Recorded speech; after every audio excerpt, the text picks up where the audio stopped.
Moikka! Mun ekalla videolla mä kerroin vähän siitä, että miten mä oon aloittanut ajan driftingiä ja mitkä tapahtumat siihen johti. Ja nyt tällä mun tokalla videolla mä kerron vähän enemmän itsestäni, siitä kuka mä oon, mun taustoista ja vähän myös siitä, että mitä driftingin ajaminen multa vaatii. Ja sit mä olen saanut teiltä tosi paljon kaikkia kivoja kysymyksiä, niin mä vastaan myös niihin tällä videolla.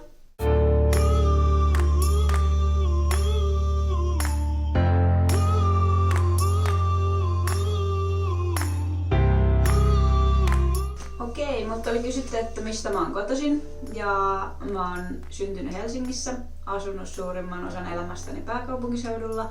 Tällä hetkellä mä asun Pohjanmaalla, eli mä oon muuttanut kyllä aika paljon, asunut monessa eri paikassa mä en oo hirveän paikkakuntasidonnainen ihminen. Että jos mun pitäisi sanoa mistä mä oon kotoisin, niin ehkä mä oon kotoisin sitten hevosen selästä tai autoratista, koska ne on ne paikat, missä mä eniten tunnen olevani kotona. Ja mun perheeseen kuuluu 3 pikkuveljeä, jotka on mulle tosi tärkeitä ja läheisiä. Mä haluan viettää niiden kanssa niin paljon aikaa kuin vaan mahdollista. Ja sit mulla on koira, jonka nimi on Mauno. Ja Mauno on mulle tosi tärkeä. Se kulkee mun mukana joka paikkaan. Ja tietysti mä harrastan sitten sen kanssa vähän lenkkeilyä ja jotain temppuilua ja tällaista perusjuttua silloin kun mä en touhuu drifting-juttuja tai en tee töitä. Ja Mauno on kyllä itse asiassa tosiaan joka paikassa mun mukana. Et se on joka päivä töissä mun mukana ja se on varikolla mun mukana. Ja sillain. Joo, sitten oli kysytty mun tatuoinneista. Ja että onko niillä tarinaa. Jokaisella niistä on tarina. Aika monta on itse asiassa tehty niin, että joku mun kaveri on tehnyt. Ekat mä oon ottanut kun mä oon ollut 17. Kaikkiin mä en todellakaan ole tyytyväinen. Mutta niin, niillä kaikilla on tarina. Ja mä tykkään tavallaan niistä kaikista. Ja jotenkin ne on vaan tatuointeja, en mä ota sitä niin. Ei oo niin vakavaa. Ja mun lemppari tatuoinnit. No joo, ehkä tää. Koska siinä on suoraan. Mut no joo. Sitten myös meidän sisarustatuointi, eli mulla ja kaikilla mun pikkuvelillä on jalassa semmonen tosi dorkan näköinen kissatatuointi, missä lukee It's Party Time. Ja mä tykkään siitä tietysti sen takia, että mulla ja mun velillä kaikilla on se samanlainen. Se on niinku meidän juttu. Ja sit se on mulle myös tärkeä sen takia, että mun hyvä ystävä, ihana Simona, on tehnyt meille kaikille ne. Ja se on vaan piirtänyt ne vapaalla kädellä, joten jokaisen oma näyttää vähän erilaiselta. Ja siis se on typerän näköinen. Meistä kukaan ei varmaan edes tykkää kissoista. No okei, kyllä muut varmaan tykkää. Mä en niin paljon tykkää. Mut joo. Okei, sitten mun taustoista sen verran, että mä oon opiskellut hevosalalle 3 ammattia. Ja mä oon siis hevosalan yrittäjä. Teen ihan niinku päivätyökseni heppahommia. Eli hoidan hevosia, koulutan hevosia, ratsuja, nimenomaan ei-rovureita. Ja valmennan ratsastajia. Se on niinku se mitä mä enimmäkseen teen, mutta sitten tämän autourheiluharrastuksen kautta on tullut myös muutamia semmosia autoihin liittyviä töitä, mitä mä tykkään ihan super paljon tehdä.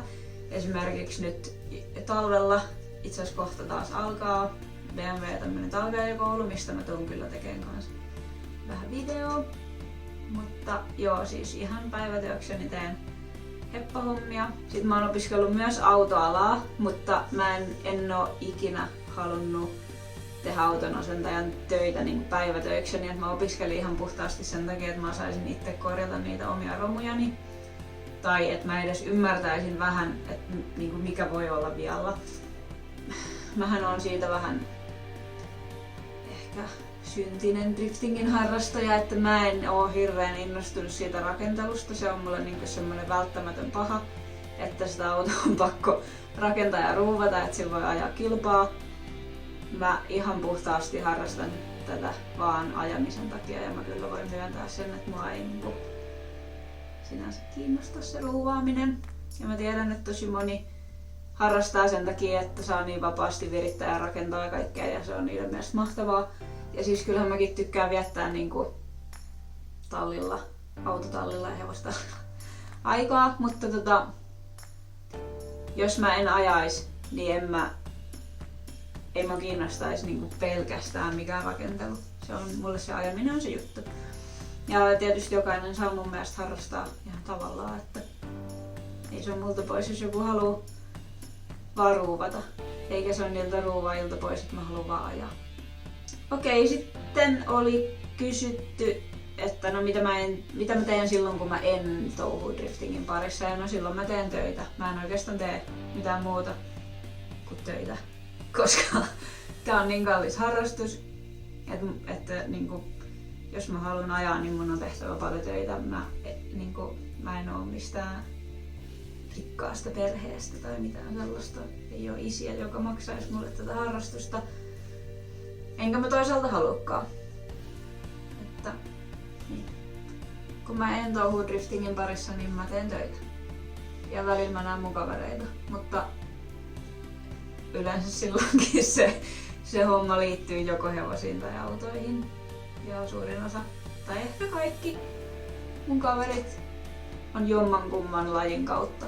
Ei mulla varmaan ole yhtään kaveri, joka ei olisi jompaan kumpaan lajin kallella. Mut se on hyvä. Mut joo. Sitten oli kysytty aika paljon myös tosta rahoituksesta.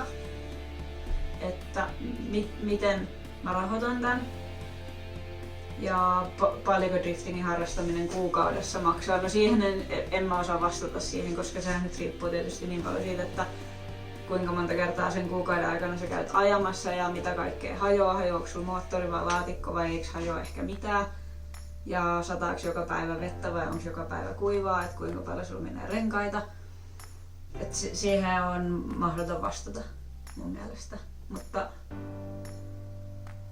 siis kaikkihan siihen menee, mitä vaan niinku on, mitä sä voit laittaa. Ainakin mulla. Ja joo, no rahoituksesta se nyt on tietysti niinku vähän semmonen jokaisen oma asia. Mä henkilökohtaisesti tässä määrin ja tällä tasolla, missä mä nyt ajan, niin en vois ajaa ilman sponsoreita, joten mä oon äärimmäisen kiitollinen ihan jokaisesta mun yhteistyökumppanista. Ne mahdollistaa sen, että mä voin ajaa tällä tavalla, kun mä nyt ajan. Ja mä haluan ajaa kilpaa ihan senkin takia, että mä oon aika kilpailuhenkinen, mutta suurimmaksi syyksi ehkä mä sanoisin kuitenkin sen, että mä haluan niille mun yhteistyökumppaneille mahdollisimman paljon näkyvyyttä. Ja kyllähän mä nyt viihdynkin siellä kisoissa, ei siinä mitään. Ilman yhteistyökumppaneita ei olisi mahdollista mulle ajaa. Ja mä toivon, että jokainen teistä, jotka tykkää moottoriurheilusta, niin sitten tuette niitä, jotka tukee moottoriurheilua, eli ostatte palveluita. Esimerkiksi mun yhteistyökumppaneilta, niin kuin vaikka Kokkolan moottorihiemalta.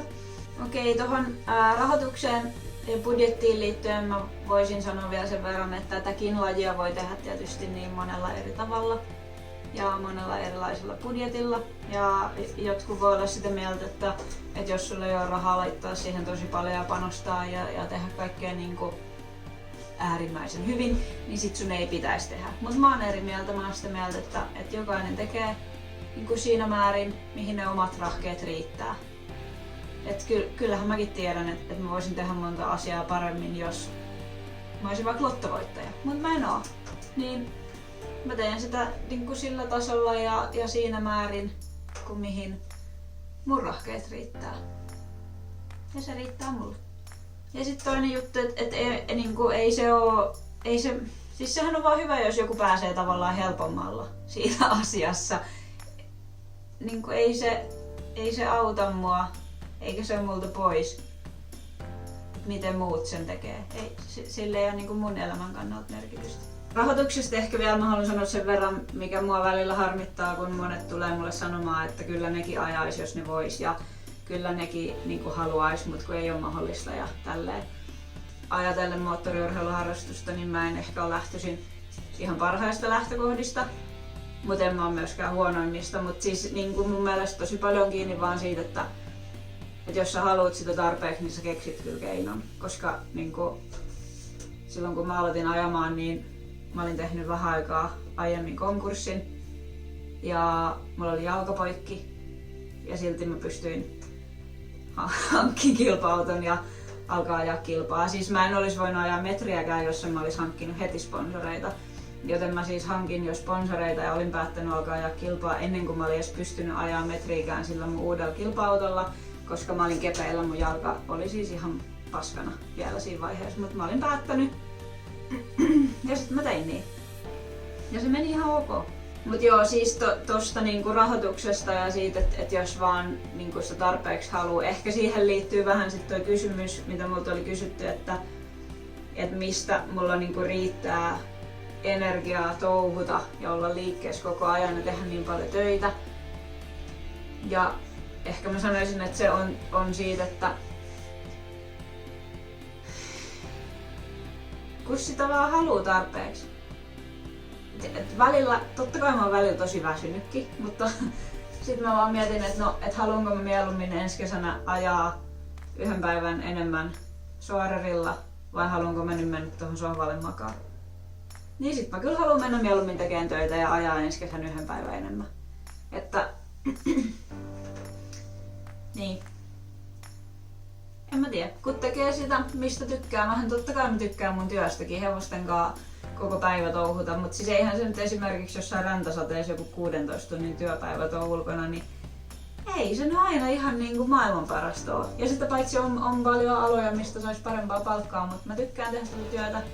Ja mä tykkään tosi paljon, kun mä näen, että joku mun oppilas oppii jonkun uuden asian tai joku hevonen alkaa olla yhteistyöhaluisempi tai oppii uutta tai muuta. Ja siis kyllähän mä ihan tykkään lapioida sitä paskaakin ja hoitaa niitä hevosia. Että kyllä se on sillai, niinku, vaikka se on raskasta ja pitkää päivää, eikä niin hirveän hyvä palkka, mutta mä tykkään siitä silti.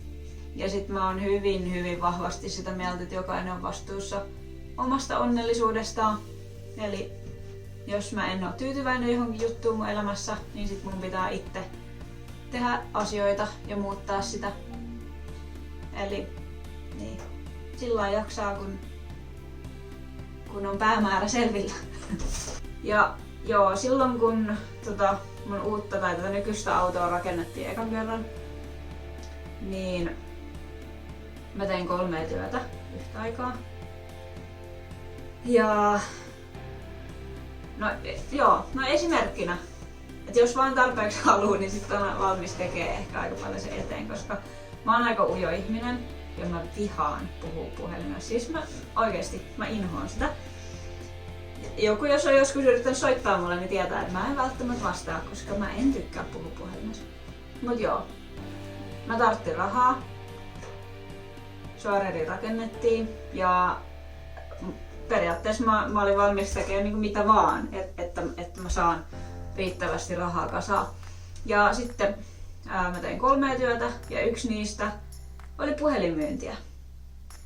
Ja joo, se on perseestä. Jokainen teistä, jolle puhelinmyyjä on soittanut, niin mä veikkaan, että te ette ole aina hirveän iloisia, kun ne soittaa. Ja mä voin sanoa, että mä vihasin sitä työtä. Oikeesti. Siis mulla oli tosi kivat työkaverit, ei siinä mitään. Sinänsä niinku, joo, terkkuja vaan Enialle. Mutta oikeesti mä vihasin jokaista päivää. Joka aamu, kun mun piti lähteä sinne, niin mä mietin, että ei vitsi, miksi mä teen tätä. Jota on hirveetä, mä en halua mennä, mä en halua.